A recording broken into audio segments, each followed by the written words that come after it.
Hello दोस्तों, कैसे हैं आप लोग।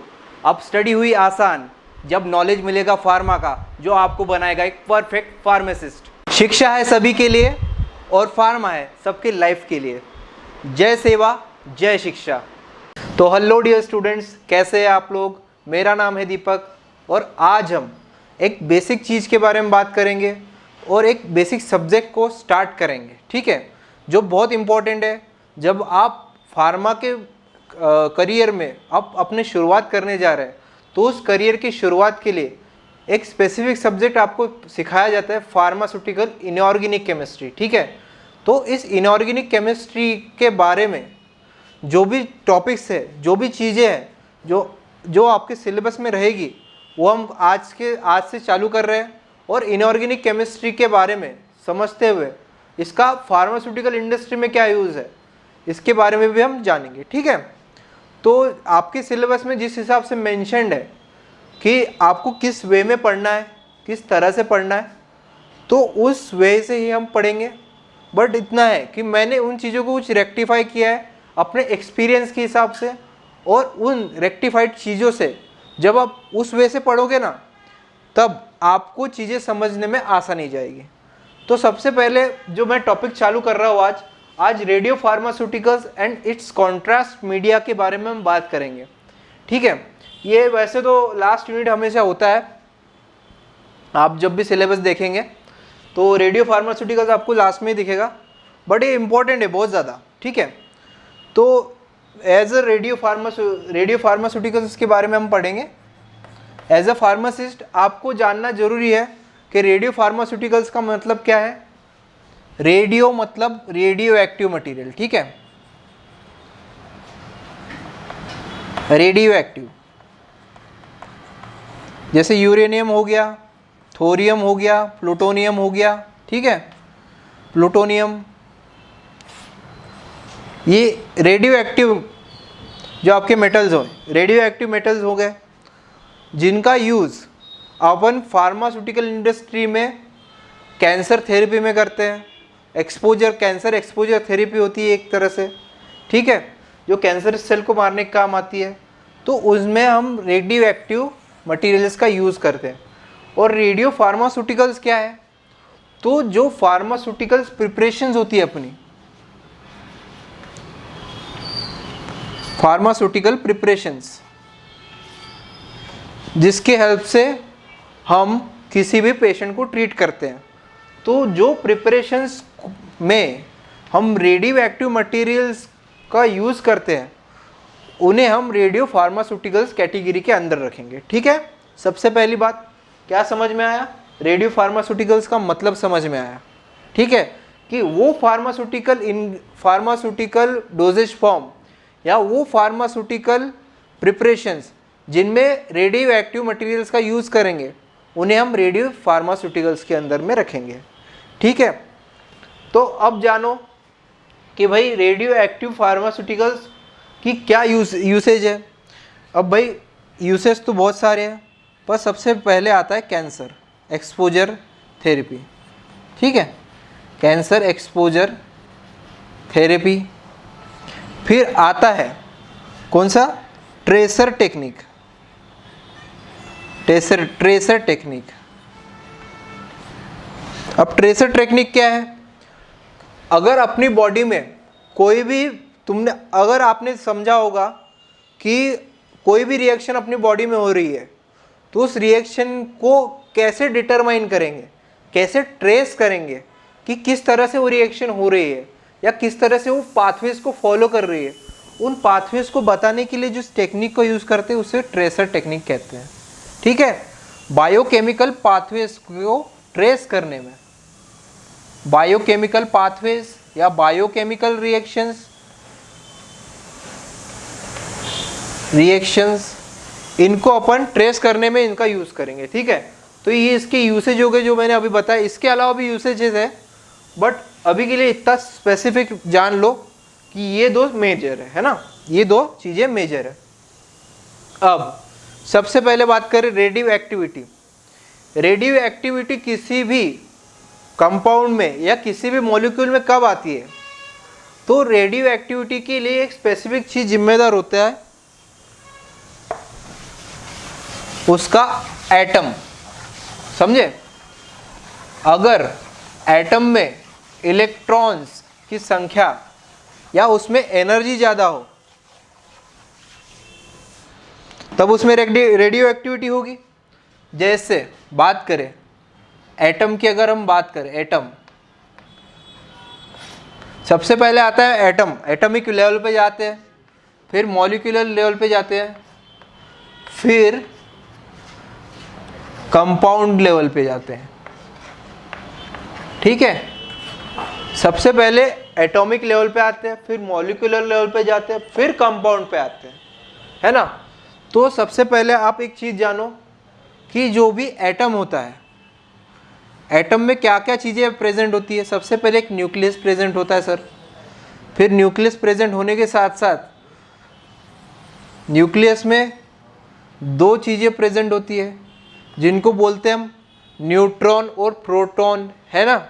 और न्यूट्रॉन और प्रोटॉन के अलावा जो बाहरी जो ऑर्बिटल्स होते हैं, उन बाहरी ऑर्बिटल्स में इलेक्ट्रॉन मूवमेंट करते रहते हैं।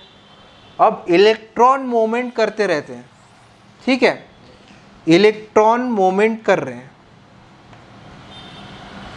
इलेक्ट्रॉन मूवमेंट्स कर रहे हैं ऐसे बाहरी कक्षा में, है ना। यहाँ पे है प्रोटॉन्स और न्यूट्रॉन्स। सबसे पहले एक बात जान लो कि जो मूवेबल पार्ट है वो कौन सा है? सिर्फ इलेक्ट्रॉन। मतलब जो एटम में जो मूव हो रहा है, जो मतलब गति कर रहा है, स्पीड है जिसमें, वो इलेक्ट्रॉन्स है, मूवेबल है।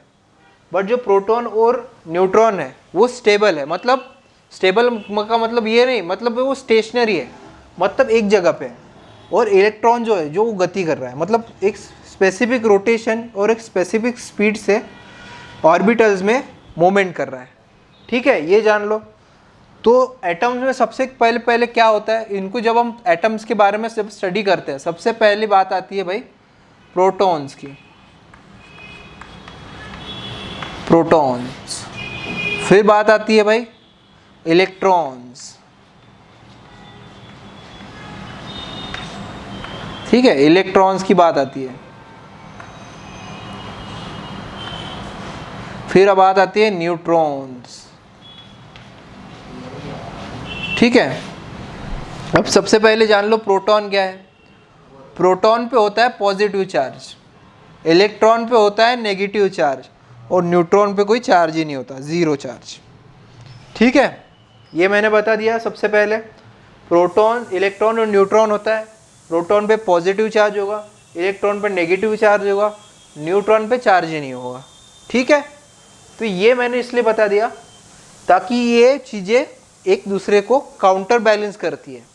जैसे प्रोटॉन अगर एक पॉजिटिव चार्ज है तो उसी कंपाउंड में कितने इलेक्ट्रॉन्स हो सकते हैं, उतने ही इलेक्ट्रॉन्स प्रेजेंस हो सकते हैं। ठीक है, प्रोटॉन की संख्या और इलेक्ट्रॉन की संख्या किसी भी कंपाउंड में सिमिलर होती है। ठीक है, ये होता है एक नॉर्मल केस। बट अगर जब हम रेडियो एक्टिव मटेरियल्स की बात करें तो रेडियो एक्टिव मटेरियल्स में एक बात स्पेसिफिक होती है कि इनमें प्रोटॉन की संख्या तो ज़्यादा हो या ना हो, पर इलेक्ट्रॉन की संख्या हमेशा ज़्यादा देखने को मिलेगी। उन इलेक्ट्रॉन्स के मूवमेंट के कारण जो इलेक्ट्रिक फील्ड जनरेट होती है, उस इलेक्ट्रिक फील्ड में एनर्जी डेवलप होती है। एनर्जी, अगर कोई चीज़ गति कर रही है तो एनर्जी के कारण होती है। तो अगर किसी हाई मॉलिक्यूलर वेट या मॉलिक्यूलर एटॉमिक वेट वाले कंपाउंड का जब इलेक्ट्रॉन्स गति करते हैं, मूवमेंट करते हैं, तो एक इलेक्ट्रॉनिक फील्ड जनरेट करते हैं। उस इलेक्ट्रॉनिक फील्ड में डिफरेंट टाइप की वेव्स होंगी, alpha waves, beta waves, gamma waves. ठीक है, तो उन वेव्स के कारण एक स्पेसिफिक रेडिएशन फैलता है। ठीक है, स्पेसिफिक एनर्जी डेवलप होती है, एक वेव चलती है।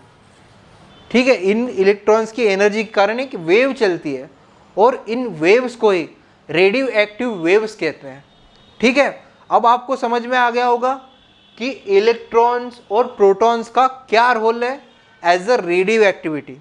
ठीक है, तो हम यूरेनियम या थोरियम या प्लूटोनियम की बात करें, ठीक है, इन रेडियो एक्टिव मटेरियल्स की जब हम बात करें तो इनके मॉलिक्यूलर वेट और एटॉमिक नंबर बहुत ज़्यादा होंगे, इनमें इलेक्ट्रॉन्स और प्रोटॉन्स के नंबर ज़्यादा होंगे, इनके ऑर्बिटल्स भी बहुत ज़्यादा बड़े बड़े होंगे। ठीक है, ये ऑर्बिटल्स ज़्यादा बड़े बड़े होंगे, एनर्जी उतनी ज़्यादा होगी, है ना। एनर्जी ज़्यादा होगी तो वेव्स भी ज़्यादा डेवलप होगी।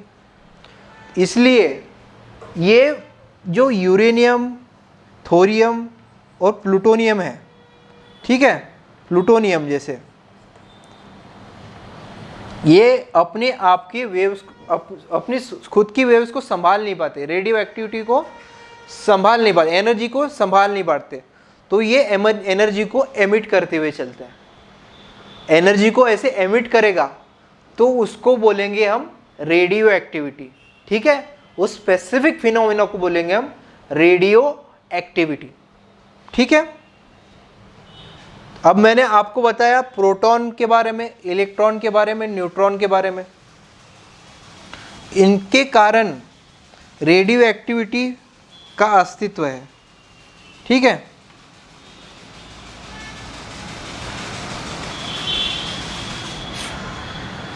मैंने बताया कि स्टेबल कंडीशन में ये बराबर होते हैं, बट जब हमारे जो कंपाउंड्स है या जो हमारा एटम है वो अगर उसके ऑर्बिटल्स अगर बड़े हैं, उसमें इलेक्ट्रॉन ज़्यादा है, तो वो अनस्टेबल होता है। मतलब प्रोटॉन तो सेम ही रहेगा बट इलेक्ट्रॉन की संख्या कम ज़्यादा होती रहेगी, और वो जो इलेक्ट्रॉन मूवमेंट कर रहे हैं उसके कारण रेडियो एक्टिविटी भी होगी। तो रेडियो एक्टिविटी का कारण भी हमें समझ में आ गया कि रेडियो एक्टिविटी कैसे जनरेट होती है, वेव्स के फॉर्म में होती है। कैसे वेव्स होते हैं, अल्फ़ा, बीटा, गामा वेव्स के बारे में हमने पढ़ा। ठीक है, तो आने वाली क्लासेस में जब भी हम क्लासेस करेंगे तो मैं स्पेसिफिकली आपको बता दूं कि हम इसी चीज़ को डिस्कस करेंगे और इसके आगे के पार्ट को हम समझेंगे। ठीक है, तो आज के लिए बस इतना ही, मिलते हैं आपसे अगली क्लास में, तब तक के लिए थैंक यू।